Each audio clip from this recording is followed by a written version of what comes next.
that leads into the next thing, which is what people can lead you into, which is incarceration.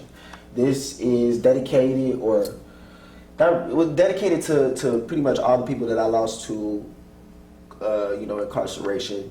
Most recently, one of my good friends, Tyler Jackson,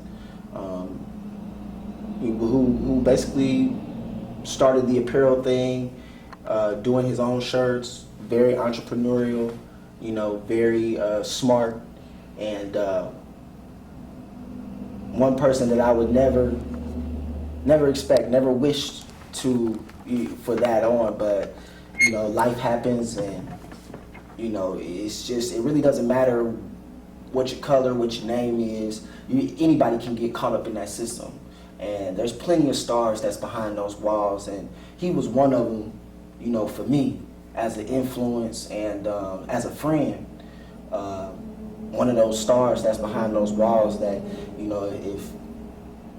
if out in the world, then would definitely shine bright. Was shining bright before he got in here, So that's a depiction and a representation of just getting lost in this reality of through incarceration, which is a tradition as well in my city. The next thing is visions. Visions is kind of a representation of, it's a representation of a feeling that I had of not being able to fight the pursuit of money. At one point, I wasn't really big on money. I was more big on just life in general, and having to transition into that, it feels like, it feels like it's always on your head. It feels like it's always hovering over your head, having to get it, or not having it. It's so many situations that would happen with money that would make me feel like, I barely had any hands.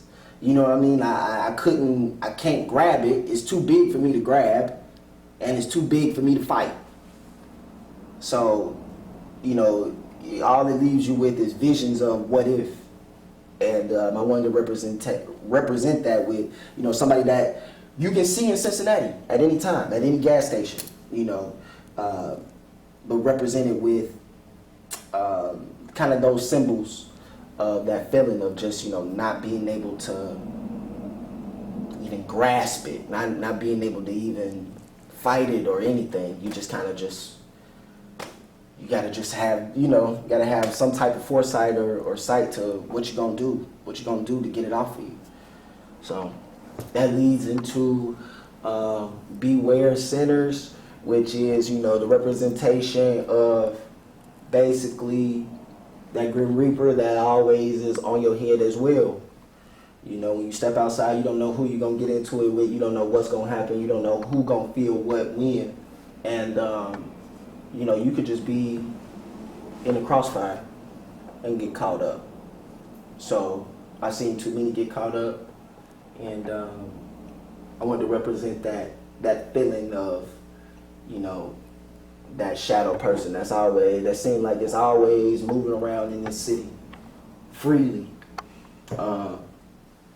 The next thing is called Jah Reigns Supreme. And I just wanted to do a piece dedicated to my faith and dedicated to kind of the astrological perspective. And this one was I just wanted to kind of just go crazy with color, and also, kind of let it be known where I stand and what it is that I represent, and try to put some beauty to that. So this was my representation of, God reigning on high above all universes, above all planets, above all, what would it look like beyond our universe? I wanted to try to depict it here. And that leads to see the man try to understand himself. And this is a depiction of, one of those people that I was able to meet kind of within this journey of trying to figure out, what it is that I wanted to do with my art. And he's actually a friend from school. One of my friends, his name is Jared Frost, good dude, and I was able to catch him at a time that he was kind of going through it, and was able to bring him into the house, have a discussion, sit down, talk, meet some of his family with his his spouse, and really just sit down and just talk and just figure out where we both was at the time. And he was able he basically gave me permission to go ahead and use him for some of my work, doing my side profiles. And I just wanted to depict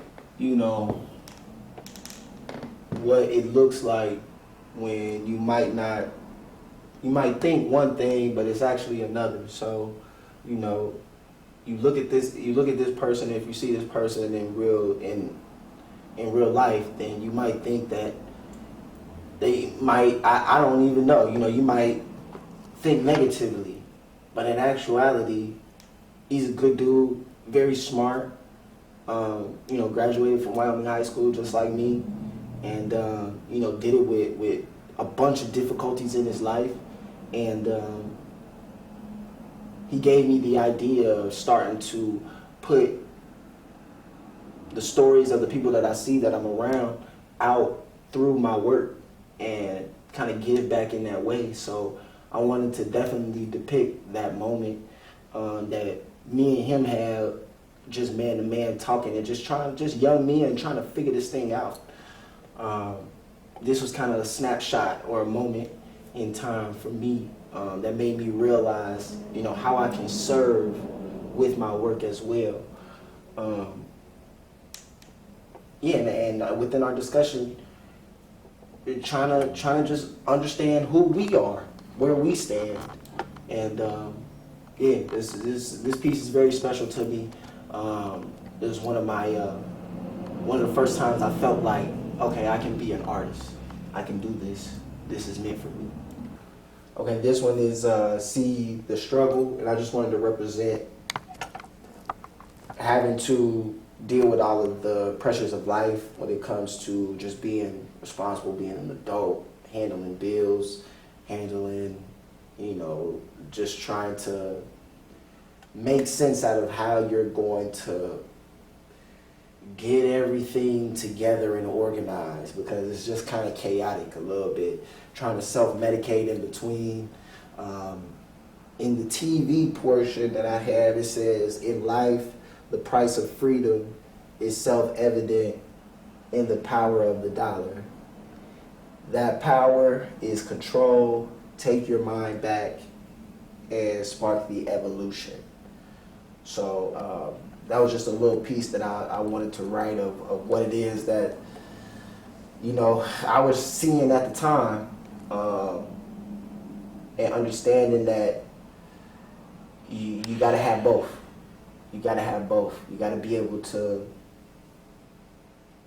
You got to be able to, have this type of avenue of craft and work, and then, try to make money to not have to deal with so much of the struggle. But this is a depiction of, what I felt or what I feel, day to day, trying to figure things out. And, U.S. government watching it, you're watching everybody struggle, all at once. Whether it's in your home or outside, they're watching.